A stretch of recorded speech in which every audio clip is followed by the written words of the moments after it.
Welcome back to the show, everybody. Don't discount it because it's a Saturday. We got a great show for you today. Matthew Solomon on stage with an SEC attorney discussing the BlockFi case, but guess what?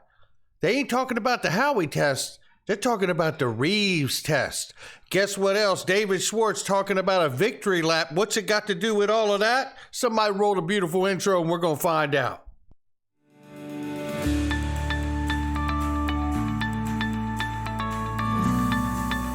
Digital Perspectives with Brad Kimes. Come on in.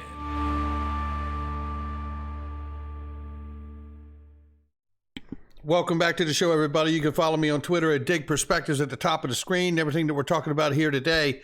Give us a follow on TikTok also at Digital Perspectives, no spaces. Exclusive highlight reels and clips for you on that channel. Make sure you look at this $904 billion market cap for crypto. We're up 0.2%. Good morning. It's July 2nd, 2022. I hope everybody has a happy holiday weekend if you celebrate. And if not, I hope you have a great weekend with family and friends. Right now, Bitcoin, 19,200 plus, Ethereum, just over $1,000. XRP back at the number 8 spot at 31 cents. We're off by 14.7% on the 7-day, ladies and gentlemen. Look at the range of price. Right now, we're ranging between 31 and 32 cents. That's a tight spread right there, ladies and gentlemen. And I want to remind you that you can get Ripple Private Equity on Link2 right now. Take a look. I mean, it's right here, ladies and gentlemen, and you can get Link2 itself. Nobody's offering products like the way that Link2 is. Nobody's working as hard as they can right now to take down the barrier between accredited and non-accredited investors the way Link2 is. And this is why I believe they're so successful. And they're so successful because they picked the great companies that are behind this emerging asset class like Ripple, Link2, Uphold, BitPay. I'm going to try to get some more of everything when I can. I'm doing the best I can to save my dry powder. Don't tell Mrs. Backup. Link underneath the video, everybody. Check it out. And if you're not a member yet, click the link and download that app. Right now, Meta begins testing NFTs integration on Facebook. This is how it starts, ladies and gentlemen. Keep an eye on it. NFTs, Metaverse. I'm excited about all of it. I'm excited about some clarity for this space, too. We're going to see what happens. But take a look at this. On a serious side, and I don't say this tongue-in-cheek, I don't say this to just trigger maxis and get them upset. I'm a utility maxi. If your token and project has utility, I'm into it. And I struggle every day to look for the utility inside of Bitcoin. And I want everyone who holds it to become extremely wealthy. But, you know, it's always been said it was a currency, and it's failed at that a couple times. It's always been said it's a hedge to inflation. But you know what? Bitcoin drops as the Federal Reserve renews inflation warnings. So much for Bitcoin being an inflation hedge. And then you have this. Shout out to David Morgan. 80,000 Bitcoin millionaires wiped out in the great crypto crash of 2022. That's a lot of used Lambos for sales right there, ladies and gentlemen. And I don't say that to be really patronizing to them either, because the truth is, I don't want to be that guy. I want to remind myself when it's my turn to harvest. I don't want to blow it on a bunch of meaningless things to me. I want to be able to take the money and be able to change my family's life and create experiences that we can all have together. I'm not trying to tell you what's right or wrong. I'm just telling you what I'm after. It's my digital perspectives. And right here is Michael Saylor. And if you had invested, Stock Market News says, $10,000 in Bitcoin, when this video was filmed, you currently have $3,455. Now, we all know markets go up and down, but listen to what he says here very quickly. If I told you I know how it all ends, right? Once you know how it all ends, that the only use of time is, how do I buy more Bitcoin? But take all your money, buy Bitcoin, then take all your time, figure out how to borrow more money to buy more Bitcoin, then take all your time and figure out what you can sell to buy Bitcoin. And if you absolutely love the thing that you don't want to sell it, go mortgage your house and buy Bitcoin with it. And if you've got a business that you love because your family works for the business, it's in your family for 37 years, and you can't bear to sell it, mortgage it, finance it, and convert the proceeds into the hardest money on earth, which is Bitcoin. I have to tell you, that's enough. I can't even take any more of it. It's horrible. I have to say, this is where I say, look, I have a huge appetite for risk. That's why I love the space. But nothing matches the level of risk that this guy is talking about taking and encouraging other people to take. If there's one thing I try to remember every day from this channel, it's this. We're all different. We're all in different places in our life. And there's no right or wrong. There's just relevant to you and what's best for you. And only you can know that. Sell everything you got. Mortgage your house. Borrow against your family business to buy more Bitcoin, he says. Said the biggest loser of the .com bubble. Did you know that? Because you should know that. If you're going to listen to the guy, you should know what he comes from. He was the biggest loser and lost billions of dollars in the .com bubble. For everyone who's upside down, I hope that Bitcoin goes up again. But remember this, he stayed rich after the .com bubble collapse. Will you? That's the thing to remember. We're not him. We're not each other. And to stay respectful to that, there's no question. I have to say, this is just dropping truth bombs on truth bombs right here. DAI reminds us all about the narrative carried by CNBC cohorts, Bitcoin store value narrative. For the Bitcoin maxis for years, it was carried. Still being carried. Instead of telling the truth, which is that store value was just a marketing phrase because Bitcoin has no utility. Utility will win the day. This was an intentional lie. I believe that is exactly right. And you should be looking for projects that have utility. That's the key, right? I mean, that's, you want your, I don't know about you. I work very hard for my money. Be very careful where I put it. BlockFi will be acquired by FTX. It's a done deal, ladies and gentlemen. And it's not for $25 million. It's for $240 from the I think it was 6 or 6+ billion. It was billions of dollars valuation just back in March, I believe it was. And now being purchased for $240 million. I would say to you this.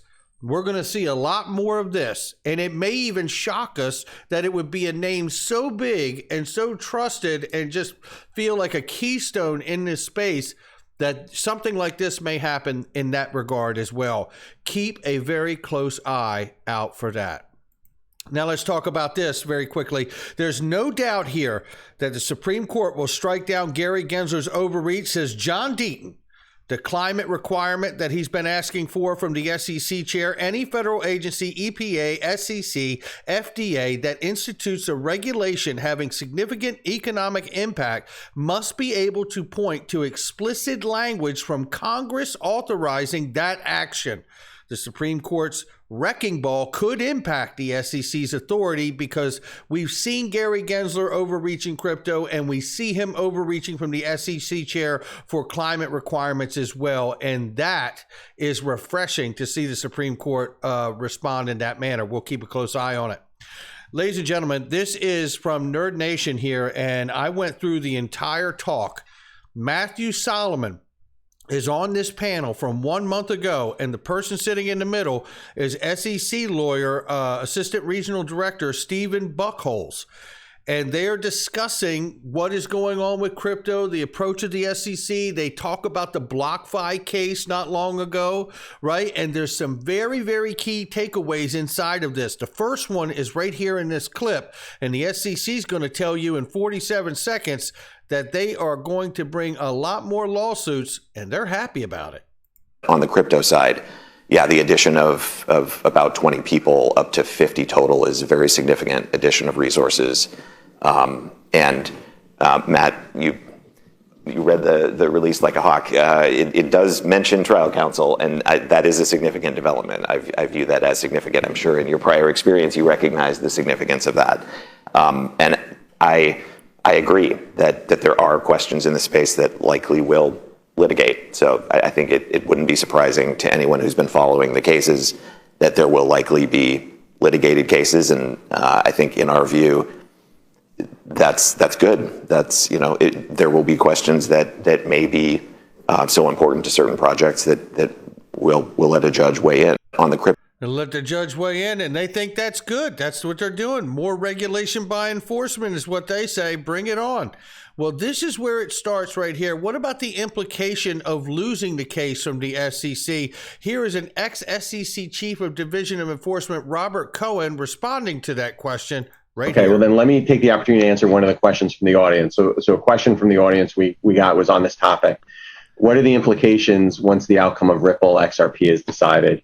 So the way I would comment on that is when I was supervising the group, we were very careful about what cases we litigated, because in such a new area, one bad decision could really have a programmatic impact.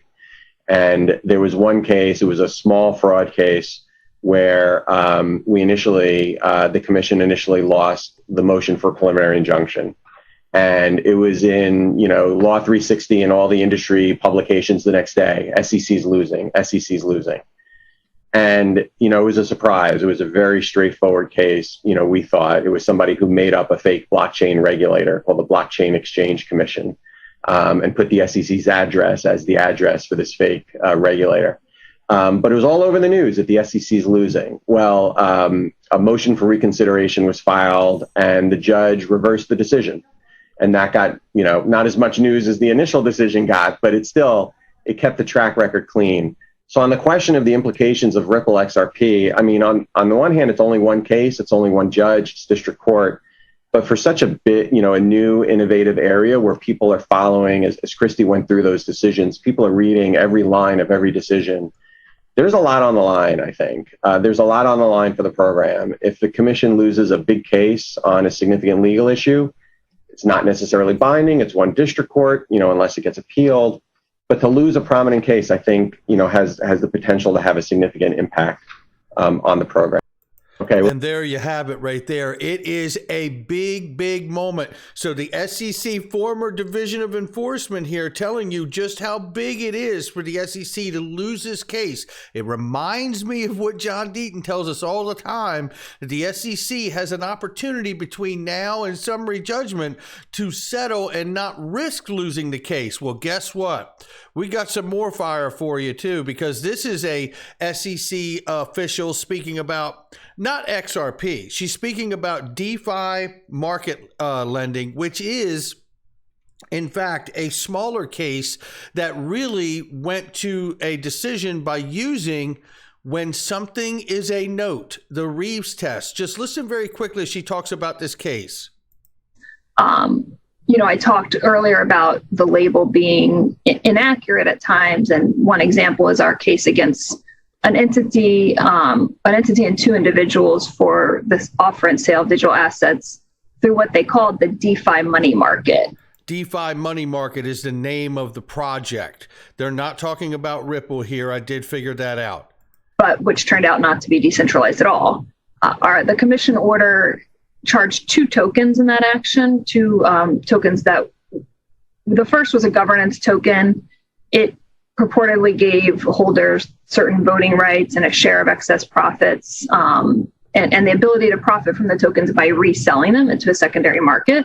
And so the OIP, or the order instituting proceedings there, found that this token was an investment contract under Howey. And the other token, the order actually found that it was an investment contract under Howey, but also a note under the REVES analysis. And that's important because they're using this REVES test a lot more than we're aware of. And you're about to find out just how much. Again, this is a panel right here, not shown, but it will be.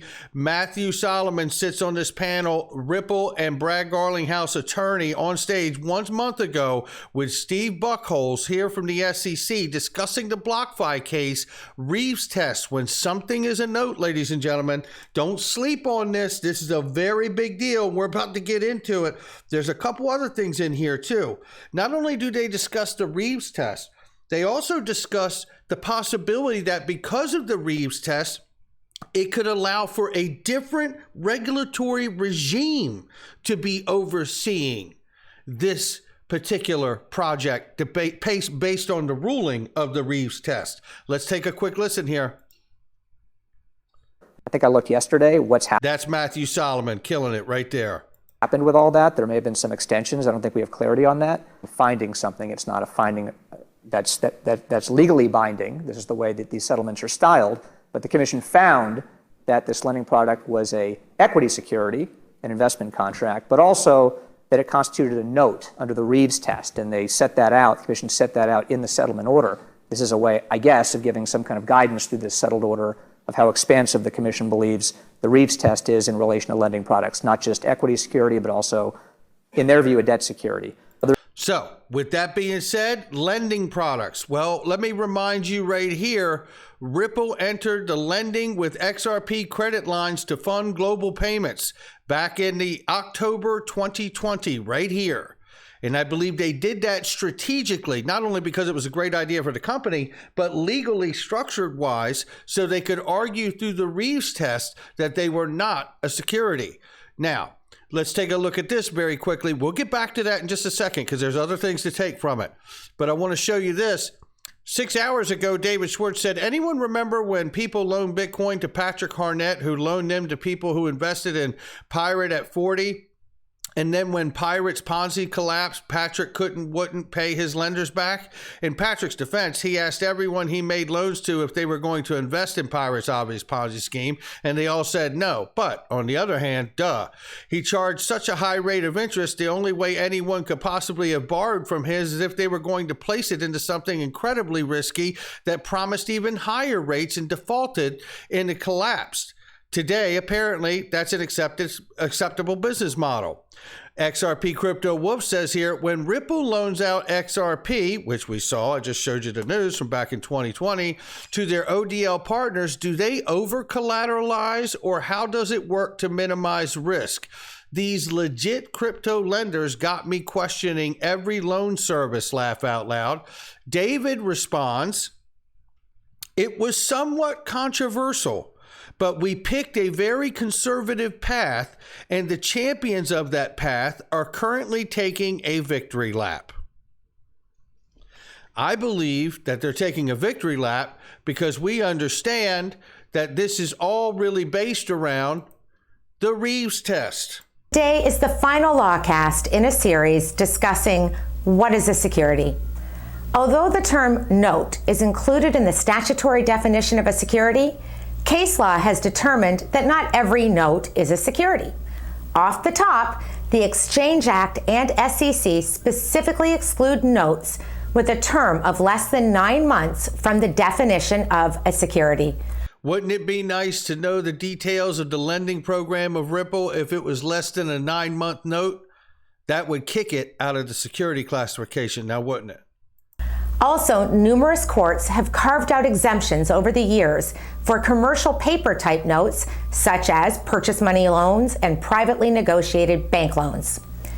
Analyzing and bringing together the line of lower court opinions, the U.S. Supreme Court in REVES versus Ernst & Young adopted the family resemblance test to determine whether a note is a security.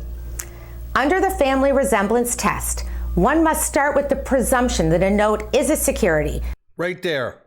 Under the family resemblance test, one must start with the presumption that the note is a security.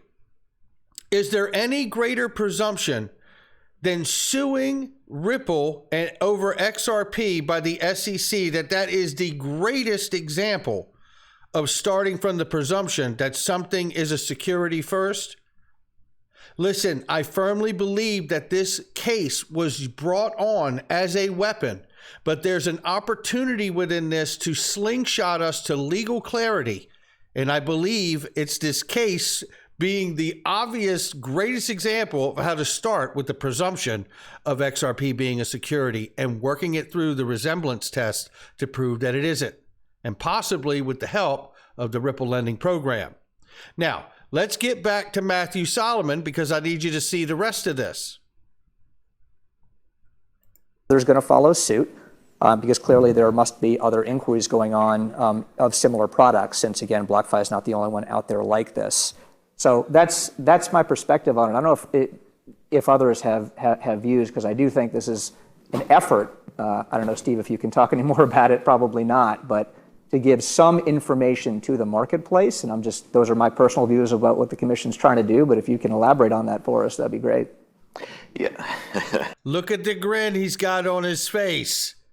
I believe that Matthew Solomon knows that this is probably the greatest part of the tussle between Ripple and the SEC over how to interpret the REVES test and XRP in that family resemblance. And listen to how he laughs and listen to what the SEC attorney says to him. I can't elaborate in any way that you would enjoy, I don't think. Because that's how big this problem is. This case is coming down to the REVES test. I can't elaborate on this in any way that you would enjoy, I think. They're all laughing because I believe that this is the big conversation behind the closed doors. But I don't disagree, however, with your read of the order, which does, to me, make some significant findings regarding the application of REVES and the note analysis to lending products, as well as noting that these types of pooled crypto can require registration under the Investment Company Act. Those seem, to me, just based on the reading of the public document and the findings, to be pretty significant.